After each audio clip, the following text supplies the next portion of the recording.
बॉलीवुड के ही मैन अभी जिंदा हैं। जी हाँ गाइस, कल यानी 11 नवंबर को कई सारे मीडिया चैनल्स ने उनके निधन की खबर सुना दी थी, जिससे फैंस तो परेशान हुए ही थे, साथ ही एक्टर के परिवार वाले भी काफी नाराज हुए थे। लेकिन अच्छी बात यह है कि अभिनेता अब स्वस्थ हैं और जल्द घर पहुंच रहे हैं। इस पूरे वाकये से एक बात तो साफ है कि किसी की मौत कब किसी के लिए कंटेंट बन जाए कुछ पता नहीं। खैर, धर्मेंद्र को लेकर अफवाहों का उड़ना कोई नई बात नहीं है। पहले भी एक्टर के साथ ऐसा हो चुका है। एक्टर को ये शिकायत भी रही है कि उनके बारे में अफवाहें बहुत फैलाई जाती हैं।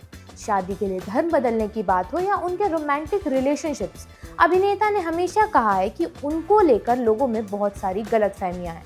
कहते हैं कि अपने दौर की मशहूर अदाकारा मीना कुमारी से उनका खास रिश्ता भी था, जिसका सच बहुत कम लोग जानते हैं। आइए जानते हैं कि उनके और मीना कुमारी के रिश्ते का सच क्या था।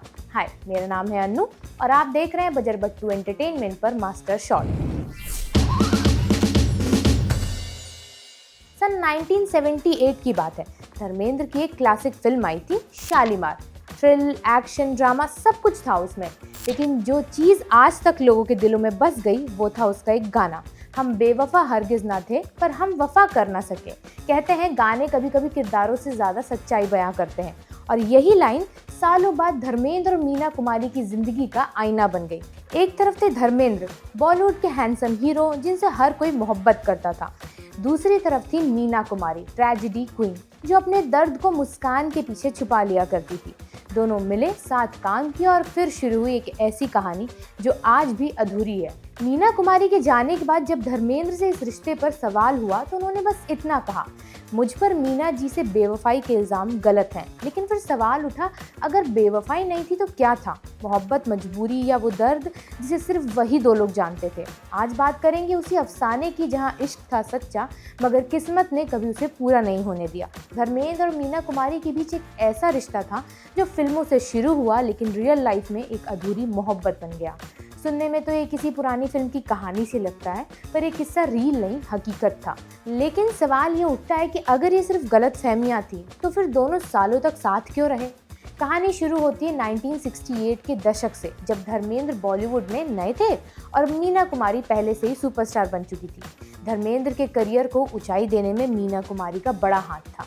दोनों ने काजल, पूर्णिमा, मैं भी लड़की हूँ, मंजली दीदी, बहारों की मंजिल और चंदन का पालना जैसी कई फिल्मों में साथ काम किया था। लेकिन उनकी जोड़ी सबसे ज़्यादा चर्चा में आई फूल और पत्थर से, जो 1966 में आई थी। ओपी रहलन की ये फिल्म उनके असल रिश्ते की झलक सी लगती थी। एक ऐसा रिश्ता जहाँ एक किरदार फूल की तरह नाजुक था तो दूसरा पत्थर की तरह सख्त। और यही सवाल लोगों के मन में उठने लगा, क्या असल जिंदगी में भी धर्मेंद्र पत्थर दिल निकले? दरअसल धर्मेंद्र और मीना कुमारी की नज़दीकियाँ तब बढ़ी जब मीना का अपने पति कमाल अमरोही से तलाक हो चुका था। मीना बेहद अंदाज ख्याल थी और आत्मनिर्भर भी थी, जबकि कमाल अमरोही की सख्तियों से वो तंग आ चुकी थी। 1964 में दोनों का अलगाव हुआ और उसी वक्त मीना को धर्मेंद्र का साथ मिला। धर्मेंद्र शादीशुदा थे, 4 बच्चों के पिता थे, फिर भी वो मीना के घर पर रहने लगे। इंडस्ट्री में गॉसिप शुरू हो गई, क्या धर्मेंद्र और मीना साथ रह रहे हैं? लेकिन दोनों ने कभी इन बातों की परवाह नहीं की। मीना के जीवन में 3 चीजें बहुत गहरी थी, अभिनय, शायरी और शराब, और इन तीनों के बीच धर्मेंद्र उनका सहारा बन गए। पूर्णिमा की शूटिंग के बाद से दोनों साथ रहने लगे थे। कहा जाता है कि जब पाकीज़ा बन रही थी तो उसमें राजकुमार की जगह पहले धर्मेंद्र को साइन किया गया था। लेकिन जैसे ही कमाल अमरोही को दोनों की नज़दीकियों का पता चला, उन्होंने धर्मेंद्र को फिल्म से बाहर करा दिया और वहीं से दोनों के रिश्ते में दरारें आने लगी। धीरे धीरे मीना कुमारी की तबीयत बिगड़ने लगी, शराब उनका साथी बन गया था और अकेलापन उनका सच। इसी दौरान धर्मेंद्र की जिंदगी में एक नई हीरोइन आई, हेमा मालिनी। तुम हसीन में जवान और शराफत, जो 1970 में आई थी, उसके सेट पर उनकी जोड़ी ने सबका ध्यान खींचा।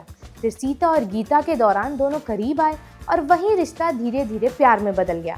लेकिन तब तक मीना कुमारी की जिंदगी अपने आखिरी मोड़ पर थी।